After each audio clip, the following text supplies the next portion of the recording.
Сайн мэцхан уу та бүхэндээ энэ өдрийн мэндийг хүргэе. Цэг рүү эхлэхэд бэлэн боллоо.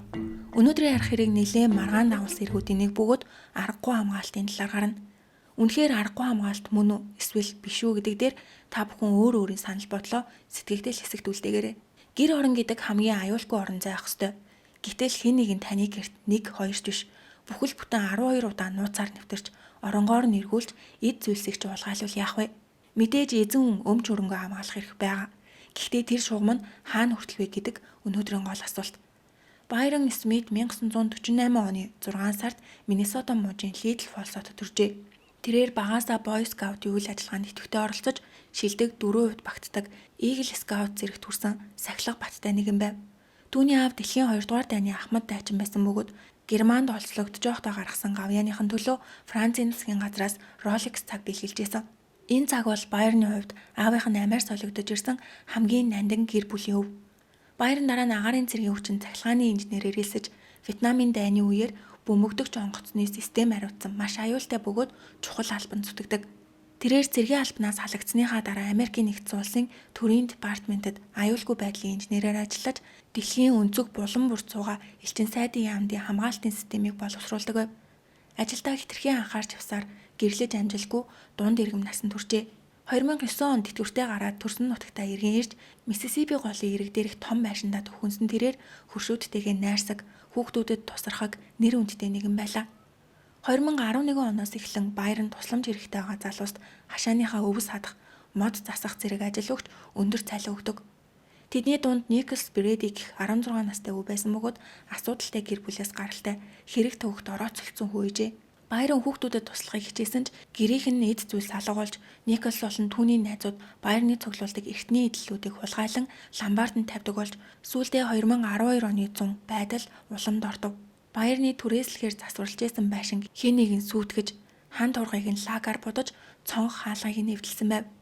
Цагдаа нар хяналтын камер байхгүй гэх шалтгаанаар хэргийг хаажээ. Мөн шөнө дунд 12-оос 2 цагийн хооронд хэн нэгэн хаалганых нь хонхыг дарж зүхтах маягаар Байерныг амраахгүй тарчлааж эхэлснээс гадна гэрээс $3,000 бэлнээр нэмээд аваас нь өвлөгдөж ирсэн нөгөөх Rolex цаг алгуулжээ. Байерн галзуурах шахаж цагдаад найтгаа болсон тэрээр өөрөө хамгаалалтын камер суйрлуулахар шийдэж байшингийнхаа гадна нийт 3 камер тавьдаг. Нэг болон 3 дугаар камерууд гол хаалгыг 2 талаас нь хянаж 2 дугаар камерт арын талбай тэр чигтээ харагдахаар байрлуулсан ч 8-аас 9 сарын хооронд Байерны гэрээсээ гарах бүрт ямар нэгэн зүйл алга болсоор тодорхой зүйл алга болоогүйсэн ч хэн нэгэн манад ирээд явсан байна гэх таагүй мэдрэмж салхаа болсон. Сүүлдээ Байерн бүх хаалгандаа цоож зүүж 4 дахь камерыг гараж руу чиглүүлэн нэмж суйрлуулжээ. Ингээд хулгайч орж ирж болох бүх замыг камержуулж дууссан тэрээр хонглынхоо өрөөнд харуул хамгаалалтын алба шиг ширээ засаж том дэлгэцээр 4 камерыг зэрэг хянах боломжтой болгосон. Өөрийнхөө гэрт хамгийн аюулгүй байх ёстой орон зайдаа улам түгшүүртэй болж хаалгаа цоожилсон билүү. Камер ажиллаж гэнүү гэдгийг байнга шалгаж гэрээсээ ч гарч чадхаа байсан. Айдас нь даамжирсаар параноид байдалд орж бүр гэртээ байхдаа ч бүсэндээ гар бүзүүж явдаг болсноос гадна ганцаараа өглөж сэтгэл зүйн маш тогтворгүй болжээ. 9 сар гарахад хонх дарах явдал дахин эхэлдэг. Орой бүр хонх дуурдаг болохоор Байерн өдөрт 1 цаг ч унтаж чадахгүй болсон. Удалгүй гэрт нь байсан 2 ч буу алга болж камертай байсан ч хэрэгнийг барьж чадаагүй. Гэрт нь орох жоо хулгайч өөрийнх нь буугаар зэвсгэлсэн байна гэж бодохоор Байерн хөвтлээ айдаг. 10 сарын дундуур Байерн гэрээсээ гарах ажилтай болсон. Тэрээр пикап ачааны машин ундаг байсан. Хашаанд машин байхгүй бол эзэнгүй байх гэдгийг мэддэг хулгайчид энэ өдөрч муу адил түүнийг байхгүй гоор гэрлүү нэвтэрчээ. Байерн гэртээ ирэхэд арын алганд цөмөрч хүний нүүрний дайтай нүх гарсан байв. Гэртээ ороход унтлагын өрөөний шүүгээ, хувцас бүгдийг нь хөнтөрч аав ээжийнх нь нандин өв болох алтай идэл, бөөгж, зүйлт Байерны цэргийн алба хааж байхдаа авсан одон медалийн цуглуулга, Nikon камер, бүр хамгийн гол нь 1952 оны Remington shotgun, Ruger Wintop болон нөгөөх Rolex цаг гээд бүгд алга болсон байв. Байернд амьдралынх нь үн цэн, нэр төргээд бүгдийг нь дээрэмдсэн мэт санагджээ. Тэрээр цагдаад мэдэгдсэн боловч цагдаа нар ирээгүй тул Байерн өөрөө эвдэрхий хаалгаа салгаж ачааны машиндаа ачаад цагдаагийн элц рүү очижээ. Хэргийн газарт үлдсэн гутлын мөр яг л скейтборд ундаг өсвөр насны хүүхдийг шиг байсныг тэрээр баримтжуулж цагдаагийн даргатай уулзгаж 1 цаг хүлээсэн ч түүнийг хинч хүлээж авалгүй энэ бол зүгээр нэг жижиг хулгай гэх хандлага гаргасан нь Байернд цагдаа нар намайг хамгаалахгүй маань. Тиймээс би өөрөө өөрийгөө хамгаална гэх шийдвэр гаргахад хүргэжээ. 2012 оны 11 сарын 22-ны талархлын баярын өдөр Баярын өглөө хөрш биелтэйгээ гадаа уулзж итэл нэг сэжигтэй машин тэдний байшингийн урдуур нааш цааш удаа явж байгааг хараад Баярын тэрхэн зур би бэлгэлтэй авах хэрэгтэй гэж өөртөө хэлжээ. Тэрээр машин нь хашаанд авахгүй бол хулгайч нар ирнэ гэдгийг мэддэг байсан тул машинаа хідэн гудамжны цаанах цагдаагийн байшингийн хашаанд авч тавьсан. Ингээд гэрлүүгээ явган ирж хонглын өрөөндөө суугаад дуур агуураа асааж бүсэндээ гар буу хажуудаа шотган бэлдсэн байлаа. Тэрээр хонгол сууж байхдаа хэн ч орж ирсэн би буудана. Цон хаглуул буудана гэж ганцаараа үгэлжсэн нь бүгд дуур агуурт бичигдүүлдэжээ. Өдрийн 12 цагийн орчимд хулгайчид ирж хаалганы бариул дуурах чимээ сонсогдож камерт юудэнтэй цанцтай залуу байшинг тойрч цонхоор тотгошоо харж байгаа нь харагдаад удалгүй дөрөв дэлгэцний нэг нь унтарсан. Хулгайч камерыг нэвтэлжээ. Гэтэл өөр нэг дэлгэц дээр ягаан цүнхтэй мөн юудэнтэй цанцтай эмэгтэй гарч ирсэн. Тэр хоёр төмөр олоогоор цон хаагалж эрэгтэйн төрүүлж тотгошоо орох үед Баярын доод давхарт хөдөлгөөнгүй үлээж ирсэн хүмүүс хідүүлээ олох насанд хүрсэн зэвсэгтэй эсгийг хараахан мдээгүй ч нэг зүйл тодорхой байсан нь тэд гэрт нь анх удаа ирээгүй. Бараг л өөрсдийнхөө гэрт орж ирж байгаа юм шиг явдаг. Баяран өмнө нь бүх зүйлийг маань хамаад эцэг эхийн маань нандин өвийг хүртэл аваад явцсан байж одоо өөр юу хайж ирж байгаа юм бол гэж бодож итэл удалгүй хөлийн чимээ сонсогдож хонглын хаалга руу ортлоо. Баяран хоёр гараараа шотгана чанга атгаж зүрхэн цээжнээсээ сугарах шахан хүчтэй цоглох үед шатаар доошоо буух чимээ ойрцоор шатны завсраар хүний хөл өгзөг харагдах мөчтэй зэрэгцэн Баяран гохоо дарснаар хулгайч шатны уруу руу өнгөрсөн нь камерт хамгийн түрүүнд өртсөн юудэнтэй залуу. Баяран тайвнаар цогцыг холдууллаа. Тэр өөр хүн орж ирээд цогцыг харуул над руу буудаж магадгүй гэж бодоод харагдахгүй газар нухаар шидэж хонгилд байсан түлээний мод бүтээдэг бэрзэн дээр цогцыг ороож чирсээр хонглын гүн рүү оруулж тавиад бууга дахин цэнгэлд сандал дээр өвлөдөг. Ингээд 10 минут орчмын дараа гол хаалганы бариул дуугарч эрэгтэйгээ гарч ирэхгүй байгаад гайхсан эмэгтэй нөгөө хагалсан цонхороо тотгошоо оржээ. Баярын дахиад л бууныхаа амыг шат руу чиглүүлэн хүлээв. Эмэгтэйн хөл харагдах мөчөд шууд буудаж тэрч муу айдал шатаар өнхөрч унсан. Гэхдээ нэг сум зоогцсон болохоор амьд байсан тэрээр ёолон дуу алдаж эхлэхэд Баяран бүснээсээ револьвер буугаа гаргаж түн рүү дахин 4 удаа буудаад "You are dying" гэж хэлсэн байна.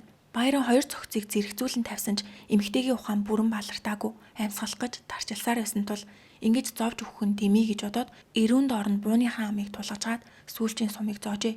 Тэгвэл амиа алдсан хүмүүс хэн байсан бол? Баярны таамаглаж ирсэнчлэн түүний өмнө нь тусалж исэн Николс Брэди болон түүний үеэл Хели Кифер нар байлаа. Тэр хоёр өмнө нь айлуудын гэрээс эм тариа эд зүйлс хулгайлсан эргээр цагдаагийн хараанд байсан ч баригдаж байгаагүй мэрэгчлийн хулгайчтэйжээ. Хэрэг гардаг өдөр тэд өөр нэг найз Рэчелтэйгээ мессеж бичилсэж өмнөх шөнө нэг айлаа секс тоглоом мөртөл хулгайснаа бахархан ярилцчихсан нь дараа нь ил болсон. Тэдний хувьд айл ухах нь нэгэн төрлийн тоглоом байжээ. Баярын хонголдоо цогцнуудыг ширтэн хэдэн цаг ганцаараа өглөж суусан нь дуу рагуурт бичигдэж үлдсэн. Би айц дунд амьдрахыг хүсэхгүй байна. Би зүгээр л энэ хоёрыг цэвэрлэхийг хүссэн. Би буутчлаа гихмтэр үгэлдэг. Хэдэн цагийн дараа нийгийн шатан дээр үлдсэн гутлыг авч нэг сарын өмнө хаалган дээр үлдсэн мөртөө тулгаж үзээд чи мөн байна. Би зөв үнэ алж гэж өөртөө итгэлтэй хэлдэг. Тэрээр цогцнуудтай хамт нэг шөнийг өнгөрөөж маргааш өглөөнд хөрш биел рүүгээ залгаад би хэдийн юмны толгойг нэцэлчлээ. Мэддэг өмгөөлөх гэж өгч асуусан. Ингээд биел цагдаад мэдэгдснээр хэргийн газар цагдаа нар ирж Баярныг баривчлах үед би өөрийгөө хамгаалсан. Талархлын маяр болж исэн болохоор цагдаа нарын амралтыг сүрүүлэхийг хүсээгүй.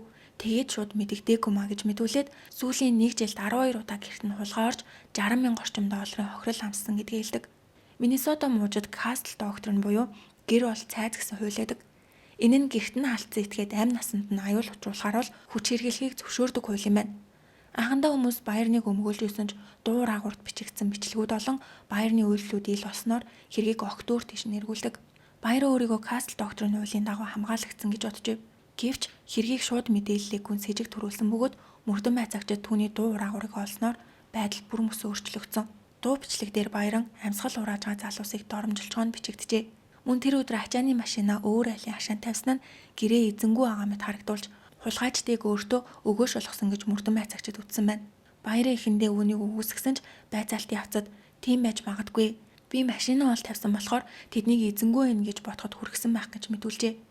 Энэ нь санаатай үйлдэл үү эсвэл ухаарсан эргүү гэдг нь тодорхойгүйцсэн. Мөн цогцыг ороосон бэрзентийг мөрдөгчд урьдчилан бэлдсэн гэж үздэн бол Баяран түлээний мод бүтээдэг байсан зүйл гэж тайлбарладаг. Хамгийн гол нь аргагүй хамгаалалт бол 1-2 удаа буудаад зогсох байтал Баяран маш олон удаа буудсан бөгөөд ялангуяа хээлийг шархацсан байхад тусламж дуутахын оронд эрүүн доорн тулгажгаад буудсан нь энэ эргийг төлөвлөсөн аллах гэж дүгнэхэд хүргэжээ. Шалгалтын хавцад Николс болон Хейлигийн машинаас олон тооны хулгайн эд зүйлс тэр дундаа хөрш биелийн гэрээс сулгаалсан чихрийн шижингийн мөртөл олджээ. Гэвч шүүх хурал дээр шүүгч амиа алдсан залуусын өмнөх гэмт хэргүүдийг шүүх бүрэлдэхүүнд танилцуулж болохгүй гэж шийдвэрлэсэн. Учир нь амь насанд нь аюул учирсан гэдг нь л чухал болохоос ш хохирогчийн өнгөрсөн түүх хамааралгүй гэж үзжээ. Баярны хувьд хамгийн гомдолтой нь цагдаа нарын хайхрамжгүй хандлага байв. Жишээ нь нэгт баярны алдсан Никон камер 2 жилийн турш Лидл Полсын цагдаагийн хэлтсийн нотлох баримтын өрөөнд байсан нь ил болсон. Хин нэгэн мэдээлэл өгч олцсон байхад цагдаа нар баяр нь мэдэгдээгүй. Хоёрт камер дотор хэрэгтнүүдийн авсан 100 гаруй зураг байсан ч цагдаа нар шалгаагүй. Гуравт баяр нь өмнө нь бууга алдсан тухайга мэдэгдэж өсвөр насны хүүхдүүд авсан байж магадгүй гэж хэлсэн ч цагдаа нар камер нэмж сурлал гэхээс өөр зүйл хэлээгүй. Шүүх хурлын үеэр баярны өмнөх 1 жилийн турш авсан сэтгэл зүйн дарамт параноид байдлыг харгалзаж үзээгүй. Прокурор түүнийг хулгайчдыг отод суугаад агнсан анчин мэтээр дүрсэлсэн бол өмгөөлөгч нь хүн өөрийнхөө машиныг хаан тавих нь түүний эрх. Гэртээ байгаа мэт харагдахгүй байх нь гэмт хэрэг биш гэж хамгаалжээ. Ахлах мөрдөгч хүн бүр хүүхэд насндаа алдаа гаргадаг. Гэхдээ тэр алдаанаасаа болж өөхөх ёсгүй гэж хэлсэн бол баярны талынхан энэ бол зүгээр нэг алдаа биш. Хүний амьдралыг сүрүүлж доромжилж байгаа хэрэг гэж маргадаг. Ингээд 2014 оны 4 сарын 29-ний шүүх бүрэлдэхүүн Баяр Смитийг 1-р зэргийн аллагт гин буруутай гэж үзэж өршөөлгүйгээр бүх насаар нь хорих ялгааносон. Энэ шийдвэр нь Америкийн нэгдсэн улс даяар маш том маргаан дагуулдаг. 2016 болон 18 онуудад дав заалдах шатны гомдлууд гаргасан бөгөөд үүнд нэгт шүүх бүрэлдэхүүний зарим гишүүн хохирогчдын гэр бүлтэй холбоотой байсан ашиг сонирхлын зөрчилтэй. Хоёрт баярны дуу бичлэгийг прокурор хэсэгчлэн засварлаж түүнийг илүү харгас харагдуулахаар ашигласан. Гуравт баярны би айц дунд амьдрахыг хүсээгүй гэсэн үгсийг харгалзаж үзээгүй зэрэг үндслүүдийг дурдсан байна. Ингэж дав заалцсан ч дээд шүүхээс анхны шийдвэрийг хэвээр нь үлдээжээ. Өнөөдөр Баяр Смит шоронд ялаа эдэлж байгаа бөгөөд энэ хэрэг аргагүй хамгаалалт ба санаатай аллахын зааг хаана гэдгийг харуулсан хамгийн алдартай тохиолдлуудын нэг болж үлджээ. Хамгийн гол асуудал нь баярны дуу рагуурт бичигдсэн тэр үгс аллага үлдэгдсэний дараа хэлэгдсэн байхад прокурорууд үүнийг маш ухаалгаар засварлаж яг л аллага үлдэхээс өмнө бэлтгэл сургуульд хийж байгаа мэтээр шүүхтэр сонсгосон. Өмгөөлөгч нь үүнийг эсэргүүцэж яагаад бичлэгийг засварлаж байгаа юм бэ? Их хуваар нь бүрэн сонсгох хэрэгтэй гэсэн боловч Миннесотагийн цагдаагийн газар их хувийг өгөхөөс татгалцсан байна. Шүүх бүрэлдэхүүн баярны хүүхдүүдийг алчаад доромжилж гин гэж үзэхэд энэ бичлэг шийдвэрлэх үүрэг гүйцэтгсэн. 2021 онд дахин шинээр шүүх хүсэлт гаргасан боловч бүгд хэрэгсгүй болж баяраа одоо хүртэл ялаа эдэлж байна. Хүмүүс баярныг дэмжигчид гэх вебсайт нээж хэргийн талаарх нууцлаг баримтуудыг дэлгэсэн. Нэгт Ники ихч Рэйчел баярны ээжийн 900 орчим долларын үнэтэй алтан эдлэлийг ламбард нь тавьснаа тогтоогдсон. Баяр үүнийг олж мэдээд цагдаад мэдгдсэн ч Рэйчелд ямар ч шийтгэл оногдуулаагүй. Хоёрт хэрэг гардаг өдөр баярын 9 кг-ийн жинтэй хөлдөө цацагт хяруул гисгээж ижээ. Баярныг баривчлагдсны дараа хөрш биелэн цацагт хяруулыг авахар очиход мөстөө сав нь хоосон байв. Аллаг гарсан хэргийн газар учраас тэр 2 хоногт цагдаанараас өөр хинч нэвтрэх боломжгүй байсан гэхээр цацагт хяруулыг хэн итсэн байх вэ гэх хардлага гарсан нь цагдаа нар хулгайн асуудалд хэрхэн ханддгийг харуулж байна. Энэ хэрэг Америкийн нэгдсэн улсад одоо хүртэл маш их маргаан дагуулдаг. Зарим нь амиа алдсан хүүхдүүд дэндүү залуухан 17, 18 настай байсан. Хэдий улгаан хийсэн ч баяр нь тэднийг шархацсан байхад нь дахин буудаж цогцыг нь хідэн цагийн турш хонголдоо ойлгосон нь буруу гэдэг бол зарим нь хүүхдүүд баярны галзуурхад хүргэсэн. Хин нэг нь таны гэрт удаа дараа дайрч орж хамгийн нандин зүйлсийг ч уулгаалахад ямар ч хүн сэтгэл зүйн хувьд хэвэн байж чадахгүй. Энэ бол зүгээр нэг хүүхдийн тоглоом биш гэцгээдэг. Тэгвэл та бүхний бодлоор энэ нь аргагүй хамгаалалт байсан уу? Эсвэл санаатай аллах уу? Юу гэж бодож байгаагаа комент хэсэгт үлдээгээрэй. Өнөөдрийн бичлэг маань энэ үрээд дууслаа. Сувгтаа лайк болон subscribe дарахаа бити мартаарай. Дараагийн бичлэгээр уулзтлаа. Түр баяртай.